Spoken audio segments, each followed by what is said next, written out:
રોજ સવારે અને સાંજે સંધ્યા સમયે સાંભળો દેવી કવચ.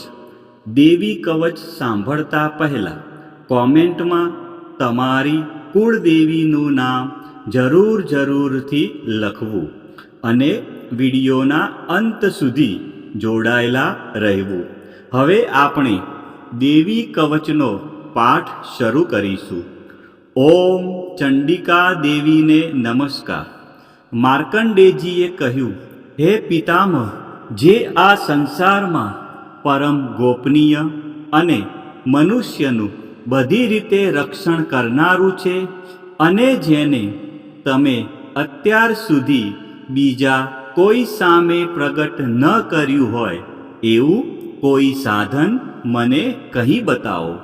બ્રહ્માજી બોલ્યા, હે બ્રાહ્મણ, એવું સાધન તો એકમાત્ર દેવીનું કવચ જ છે, જે ગોપનીય કરતાં પણ પરમ ગોપનીય, પવિત્ર તથા બધા પ્રાણીઓ ઉપર ઉપકાર કરનારું છે. હે મહામુનિ, તે તમે ધ્યાનથી સાંભળો. દેવીની 9 મૂર્તિઓ છે. તેમને નવદુર્ગા કહે છે.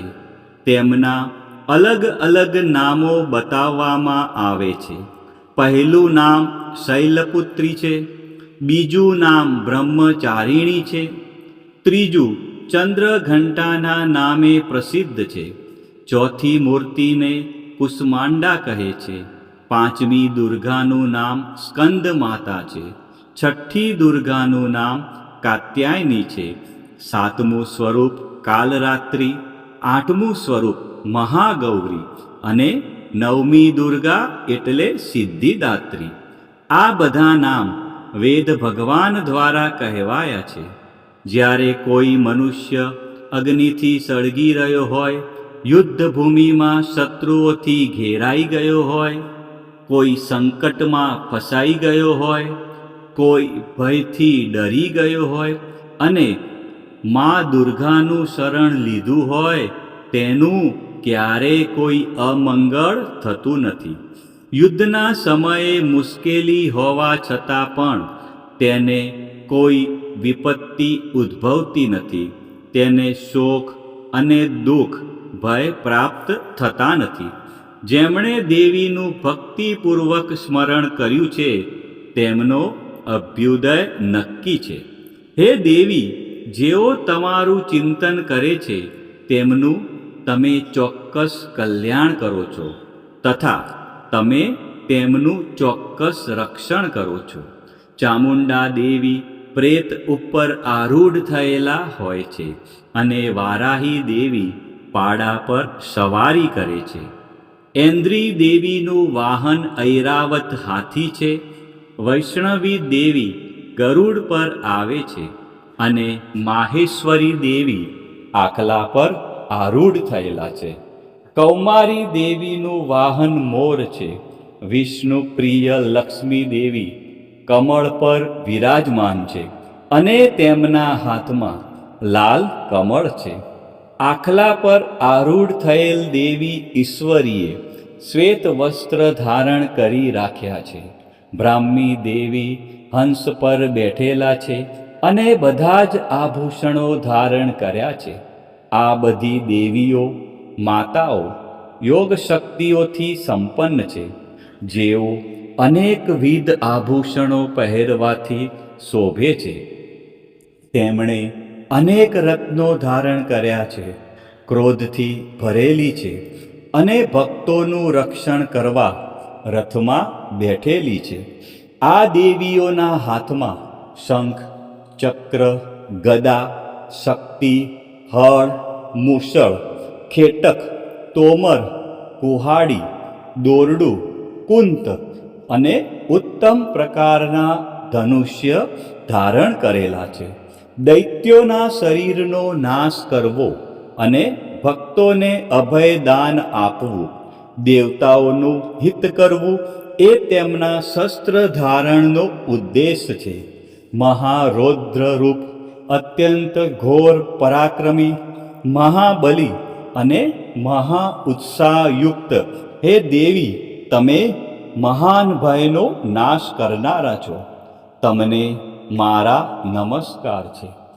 તમારી સામે જોવું પણ મુશ્કેલ છે. હે જગદંબિકા, મારું રક્ષણ કરો. પૂર્વ દિશામાં ઐન્દ્રી શક્તિ મારું રક્ષણ કરે. અગ્નિ ખૂણામાં અગ્નિ શક્તિ, દક્ષિણ દિશામાં વારાહી તથા નૈઋત્ય ખૂણામાં ખગધારિણી મારું રક્ષણ કરે.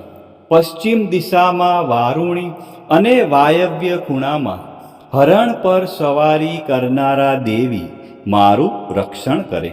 ઉત્તર દિશામાં કુમારી અને ઈશાન ખૂણામાં શૂલધારિણી મારું રક્ષણ કરે.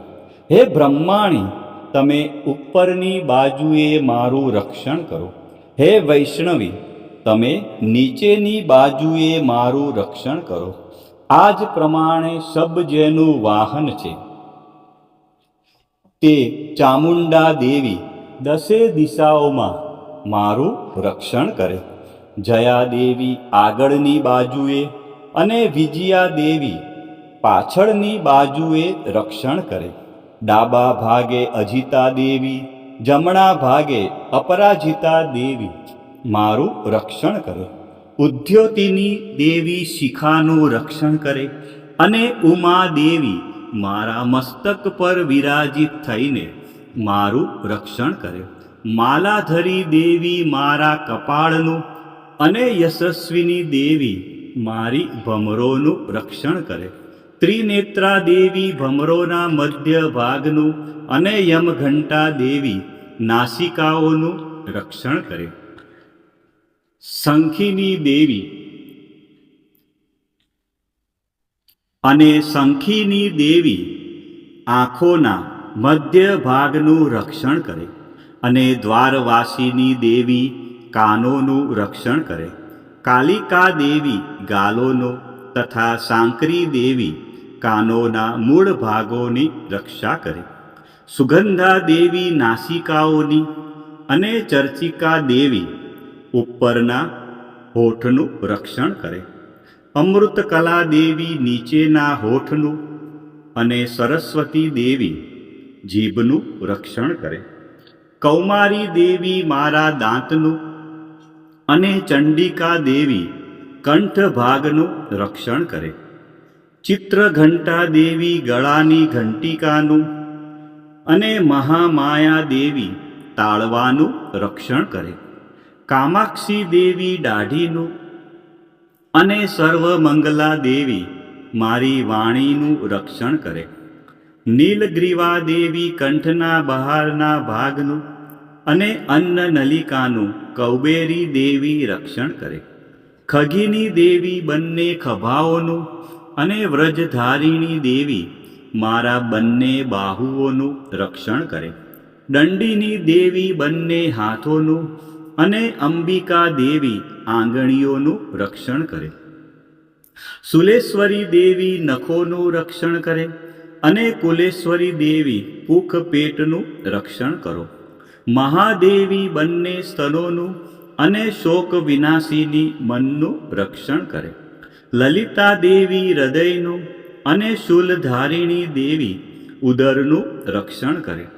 કામિની દેવી નાભીનું અને ગુહેશ્વરી દેવી ગુહ ભાગનું રક્ષણ કરે. પૂતના દેવી અને કામિકા લિંગનું અને પાડાને વાહન બનાવનાર દેવી ગુદાનું રક્ષણ કરે. ભગવતી દેવી કટી પ્રદેશનું અને ઘૂંટણોની રક્ષા વિંધ્ય વાસીની કરે. સર્વ કામનાઓ પૂરી કરનારા દેવી જંઘાઓનું રક્ષણ કરે. નારસિંહી દેવી પિંડીઓનું રક્ષણ કરે. તૈજસી દેવી બંને પગોના પૃષ્ઠ ભાગનું રક્ષણ કરે. શ્રીદેવી પગોની આંગળીઓનું અને તલવાસીની દેવી પગના તળિયાનું રક્ષણ કરે. પોતાની વિકરાળ દાઢોથી ભયંકર દેખાતા કરાલી દેવી નખોનું અને ઉદ્ધવકેશીની દેવી વાળનું રક્ષણ કરે. કૌબેરી દેવી રૂવાંટીના છિદ્રોનું અને વાઘેશ્વરી દેવી ત્વચાનું રક્ષણ કરે. પાર્વતી દેવી રક્ત, મજ્જા, વસા, માંસ, હાડકાં અને મેદનું રક્ષણ કરે. કાલરાત્રિ દેવી આંતરડાઓનું અને મુકુટેશ્વરી દેવી પિત્તનું રક્ષણ કરે. પદ્માવતી દેવી કમળ કોષોના મૂળ આધારનું અને ચૂડામણી દેવી કફનું રક્ષણ કરે. જ્વાળામુખી દેવી નખોના તેજનું અને અભેગા દેવી સમસ્ત સાંધાઓનું રક્ષણ કરે. હે બ્રહ્માણી, તમે મારા વીર્યનું રક્ષણ કરો. હે છત્રેશ્વરી દેવી, મારી છાયાનું રક્ષણ કરો. હે ધર્મધારિણી દેવી, મારા અહંકાર, મન અને બુદ્ધિનું રક્ષણ કરો. હે વ્રજ ધારણ કરનાર દેવી, મારા પ્રાણ, અપાન, વ્યાન, ઉદાન અને સમાનનું રક્ષણ કરો. કલ્યાણથી શોભતા હે દેવી, મારા પ્રાણનું રક્ષણ કરો. યોગીની દેવી રસ, રૂપ, ગંધ, શબ્દ અને સ્પર્શનું અને હે નારાયણી દેવી, તમે મારા સત્વ, રજ અને તમો ગુણનું રક્ષણ કરો. વારાહી દેવી આયુષ્યનું રક્ષણ કરે. વૈષ્ણવી દેવી ધર્મનું રક્ષણ કરે તથા ચક્ર ધારણ કરનારા દેવી યશ અને કીર્તિ, લક્ષ્મી અને ધનનું તેમજ વિદ્યાનું રક્ષણ કરે. હે ઇન્દ્રાણી, તમે ગોત્રનું રક્ષણ કરો. હે ભૈરવી દેવી, તમે પત્નીનું રક્ષણ કરો. હે ચંડિકા દેવી, તમે પશુઓનું રક્ષણ કરો. હે મહાલક્ષ્મી દેવી, પુત્રોનું, સંતાનોનું રક્ષણ કરો. હે સુપથા દેવી, મારા પથનું અને હે ક્ષેમકરી દેવી, મારા માર્ગનું રક્ષણ કરો. હે મહાલક્ષ્મી દેવી, રાજદ્વારી કાર્યોમાં મારું રક્ષણ કરો તથા સર્વ બાજુએ રહેલા વિજયા દેવી, ચારે બાજુ રહીને રક્ષણ કરો. હે દેવી, જે સ્થાન દેવી કવચમાં કહેવાયું નથી અને તેથી રક્ષણ વિનાનું છે, તે બધા સ્થાનો તમારા વડે સુરક્ષિત થાય. કારણ કે તમે વિજયશાલિની અને પાપનાશીની છો. મનુષ્ય પોતાના શરીરનું ભલું ઈચ્છતો હોય તો તેણે દેવી કવચનો પાઠ કર્યા વિના એક ડગલું પણ ભરવું નહીં. દેવી કવચનો પાઠ કરીને જ યાત્રા કરવી. દેવી કવચના પાઠથી બધી બાજુથી સુરક્ષિત થયેલો મનુષ્ય જ્યાં જ્યાં જાય છે ત્યાં ત્યાં તેને ધન લાભ થાય છે તથા સઘળી કામનાઓ પર વિજય પ્રાપ્ત થાય છે. તે જે અભિષ્ટ વસ્તુનું ચિંતન કરે છે તેને તે અચૂકપણે પ્રાપ્ત કરી લે છે. તે મનુષ્ય આ પૃથ્વી ઉપર અતુલ ઐશ્વર્ય પામે છે. દેવી કવચથી રક્ષાયેલો મનુષ્ય નિર્ભય થઈ જાય છે. યુદ્ધમાં તેમનો પરાજય થતો નથી તથા તે ત્રણેય લોકમાં પૂજનીય બને છે. આ દેવી કવચ દેવતાઓને પણ દુર્લભ છે. જે આ દેવી કવચનો દરરોજ 3 સંધ્યાએ શ્રદ્ધાપૂર્વક પાઠ કરે છે તેની દૈવી કલા પ્રાપ્ત થાય છે તથા તે ત્રણેય લોકમાં પરાજિત થતો નથી. એટલું જ નહીં, તે અપમૃત્યુથી રહિત થઈને 100 કરતાં પણ વધુ વર્ષ જીવે છે. દેવી કવચ ધારણ કરનારા મનુષ્યની રાજા તરફથી સન્માન અને વૃદ્ધિ થાય છે. આ દેવી કવચ મનુષ્યના તેજની વૃદ્ધિ કરનારું અને ઉત્તમ છે. આ દેવી કવચનો પાઠ કરનારો મનુષ્ય પોતાની કીર્તિથી શોભા પામીને પૃથ્વી ઉપર પોતાના સુયશ સાથે સાથે વૃદ્ધિ પામે છે. જે પહેલાં દેવી કવચ કરીને સપ્તસતી ચંડી પાઠ કરે છે તેની જ્યાં સુધી વન પર્વત હોય ત્યાં સુધી તે આનંદથી યુક્ત આ પૃથ્વી ઉપર રહે છે. તેના પુત્રો, પૌત્રો, સંતાન પરંપરા બનેલી રહે છે. પછી દેહાંત થતાં તે મનુષ્ય મહામાયાની કૃપાથી નિત્ય પરમપદને પામે છે. જે દેવતાઓને પણ દુર્લભ છે. તે સુંદર દિવ્ય રૂપ ધારણ કરે છે અને કલ્યાણ શિવની સાથે આનંદનો ભાગી બને છે. ભક્તજનો, ચૈત્ર માસની નવરાત્રિમાં મા ભગવતીની આરાધનામાં દેવી કવચનું વિશેષ મહત્વ છે. દેવી કવચ એટલે રક્ષણ કરનારું કવચ. આ પાઠ દ્વારા મા દુર્ગાના વિવિધ સ્વરૂપો આપણા શરીરના દરેક અંગ અને જીવનના દરેક ડગલાનું રક્ષણ કરે છે. ઋષિ માર્કંડેયજી દ્વારા વર્ણવેલ આ દેવી કવચનો જો ચૈત્ર માસની નવરાત્રિમાં નિત્ય પાઠ કરવામાં આવે તો મનુષ્ય નિર્ભય બને છે અને તેના જીવનમાં સુખ શાંતિનો ઉદય થાય છે. આજના આ વિડીયોમાં આપણે સંપૂર્ણ દેવી કવચનો પાઠ સાંભળ્યો. વિડીયોના અંત સુધી જોડાયેલા રહ્યા અને મા અંબાના આ પરમ કલ્યાણકારી સ્ત્રોતનો લાભ લીધો. બોલો શ્રી અંબે માત કી જય. બોલો શ્રી ચામુંડા માત કી જય. ખોડિયાર માત કી જય. ઉમિયા માત કી જય. મહાકાળી માત કી જય. બહુચર માત કી જય. વારાહી માત કી જય. આ પ્રમાણે રોજ સવારે, બપોરે અને સાંજે સંધ્યા ટાઈમે દેવી કવચનો પાઠ અવશ્ય કરવો અથવા સાંભળવો.